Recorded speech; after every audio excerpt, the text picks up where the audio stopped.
حضرت عائشہ صدیقہ رضی اللہ تعالیٰ عنہ کہتے میں بیٹھی تھی حضور کی بارگاہ میں، دوپہر کا وقت حضور کے کیلولا کا وقت ہوتا تھا، اس وقت صحابہ نہیں آتے تھے، حضور دوپہر کو تھوڑا آرام کرتے تھے۔ کہتے ہیں ایک بوڑھی خاتون ایک دن آ گئی دوپہر کو، اس کے ہاتھ میں چھڑی تھی، لاٹھی پکڑی تھی، اس نے دروازے پہ دستک دی۔ جب میں نے پوچھا کون ہے تو وہ عورت بولی، حضور آرام کر رہے تھے، کہتے ہیں وہ عورت جب بولی نا، اللہ کے محبوب چارپائی پہ اٹھ کے بیٹھ گئے، اس کی آواز کانوں سے ٹکرائی، حضور اٹھ کے بیٹھ گئے۔ دروازہ کھولا، وہ خاتون اندر آئی تو بڑی دنیا آتی تھی، پر جس انداز میں نبی پاک نے اس کا استقبال کیا ایسا کم ہوتا تھا۔ حضور کھڑے ہو گئے، پھر محبوب پاک نے بٹھایا، پھر حضور علیہ السلام کی میں آنکھوں کا حسن اور روشنی دیکھ کے اندازہ کر رہی تھی کہ اس کے آنے سے حضور بڑے ہی زیادہ خوش ہیں، نبی پاک بڑے خوش ہیں۔ اللہ کے محبوب نے کھجوریں دی، سرکہ دیا، دیر تک حضور ان کی باتیں سنتے رہے۔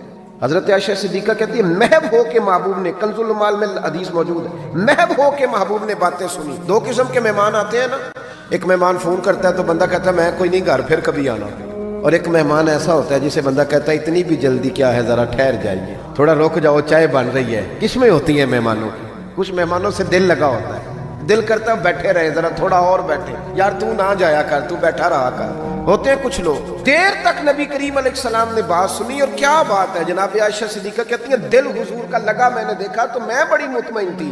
اس خاتون نے کہا کہ اب میں نے جانا ہے، لگ رہا تھا کہ حضور چاہتے ہیں ابھی رکے، لیکن اس نے جب کہا نہ جانا ہے تو حضور نے فرمایا ٹھیک ہے۔ جب وہ جانے لگی تو حضور نے تحائف جمع کیے اور جناب بلال حبشی کو فرمایا ان کے ساتھ جاؤ اور چھوڑ کے آؤ۔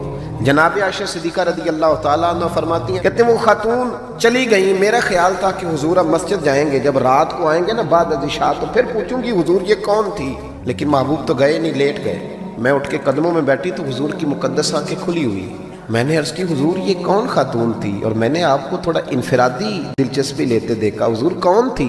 جب میں نے پوچھا تو حضور کی آنکھوں میں آنسو چمکنے لگے، حضور اٹھ کے بیٹھے اور فرمانے لگے عائشہ یہ میری پہلی زوجہ ختیجۃ الکبریٰ کی سہیلی تھی، اور فرمایا جب ہم مکے میں رہتے تھے تو یہ آیا کرتی تھی، ختیجہ اس کا پرتپاک استقبال کرتی تھی، اسے کھجوریں کھلاتی تھی، دودھ پلاتی تھی، پھر یہ باتیں سناتی تھی تو ختیجہ اس کی باتوں کا جواب دیتی تھی۔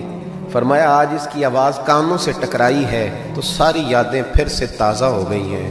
فرمایا میں نے اس کے ساتھ وہی سلوک کرنا چاہا ہے جو فاطمہ کی اماں کرتی تھی، میں نے وہی عزت دینی چاہیے جو وہ دیتی تھی۔